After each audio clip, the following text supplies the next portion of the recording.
ಇತ್ತೀಚೆಗೆ 2 ದಿನಗಳಿಂದ ಕರ್ನಾಟಕದಲ್ಲಿ ಬ್ಯಾನ್ ವಿಚಾರವಾಗಿ ಸಖತ್ ಸುದ್ದಿ ಮಾಡುತ್ತಿದೆ. ಗಾಯಕ ಸೋನು ನಿಗಮ್ ಮಾಡಿದ ಒಂದು ಎಡವಟ್ಟಿನಿಂದ ಕನ್ನಡಿಗರನ್ನೆಲ್ಲ ಸ್ವಲ್ಪ ಕೆರಳುವಂತೆ ಮಾಡಿತ್ತು.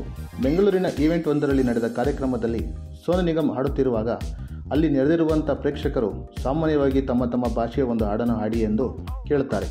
ಅದೇ ರೀತಿ ಕನ್ನಡ ಹಾಡನ್ನು ಹಾಡಿ ಎಂದು ಕಿರ್ಚುತ್ತಾರೆ. ಅಷ್ಟಕ್ಕೆ ಸೋನು ನಿಗಮ್ ಕನ್ನಡ ಅಂತ ಹೇಳಬೇಡಿ, ಹೀಗೆ ಹೇಳಿದ್ದಕ್ಕೇನೆ ಪಹಲ್ಗಾಮ್ನಲ್ಲಿ ಅಟ್ಯಾಕ್ ಆಗಿತ್ತು ಅಂತ ಹೇಳಿಕೆ ಕೊಡ್ತಾರೆ.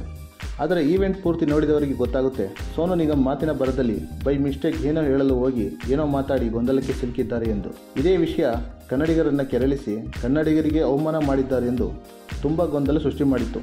ಈ ವಿಷಯ ದೊಡ್ಡ ಮಟ್ಟಕ್ಕೆ ಚರ್ಚೆಯಾಗಿ ಕೊನೆಗೆ ಫಿಲಂ ಚೇಂಬರ್ಗೆ ಕಂಪ್ಲೇಂಟ್ ಆಗಿ ಇನ್ನು ಮುಂದೆ ಯಾವುದೇ ಕಾರಣಕ್ಕೂ ಸೋನು ನಿಗಮ್ಗೆ ಕನ್ನಡದಲ್ಲಿ ಹಾಡು ಹಾಡಲು ಬಿಡಬಾರದೆಂದು ಅವರನ್ನು ಕನ್ನಡ ಚಿತ್ರರಂಗದಿಂದ ಬ್ಯಾನ್ ಮಾಡಲಾಯಿತು. ಇದಕ್ಕೆ ಸೋನು ಕೂಡ ಬ್ಯಾನ್ ವಿಚಾರ ಸಂಬಂಧಪಟ್ಟ ಹಾಗೆ ಪೋಸ್ಟ್ ಕೂಡ ಮಾಡಿದರು. Sorry fans, my love for you is bigger than my ego, love you always ಅಂತ. ಇದೇ ಬ್ಯಾನ್ ವಿಚಾರ ಸಂಬಂಧಪಟ್ಟ ಹಾಗೆ ಮಿಶ್ರ ಪ್ರತಿಕ್ರಿಯೆ ಕೂಡ ಸಿಕ್ಕಿತ್ತು. ಇದಕ್ಕೆ ಗಿರಿರಾಮ ಖ್ಯಾತಿಯ ನಟಿ ನಯನಾ ಕೂಡ love you if you ban its KFI loss ಅಂತ ಟ್ವೀಟ್ ಕೂಡ ಮಾಡಿದರು.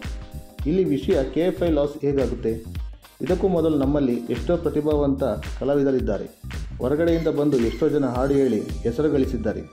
ಆದರೆ KFIಗೆ ಲಾಸ್ ಆಗಲ್ಲ. ಕನ್ನಡ ಇಂಡಸ್ಟ್ರಿಯಿಂದ ತುಂಬ ಜನ ಬೆಳೆದಿದ್ದಾರೆ. ನಯನರವರು ಮಾಡಿದ್ದ ಒಂದು ಪೋಸ್ಟ್ಗೆ ಸಾಕಷ್ಟು ಟೀಕೆಗಳು ಬಂದಿವೆ.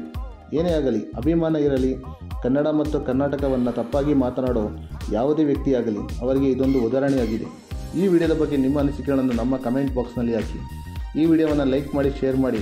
ಮತ್ತಷ್ಟು ಅಪ್ಡೇಟ್ಸ್ಗಳಿಗಾಗಿ ನಮ್ಮ ಚಾನಲ್ನ ಸಬ್ಸ್ಕ್ರೈಬ್ ಮಾಡಿ.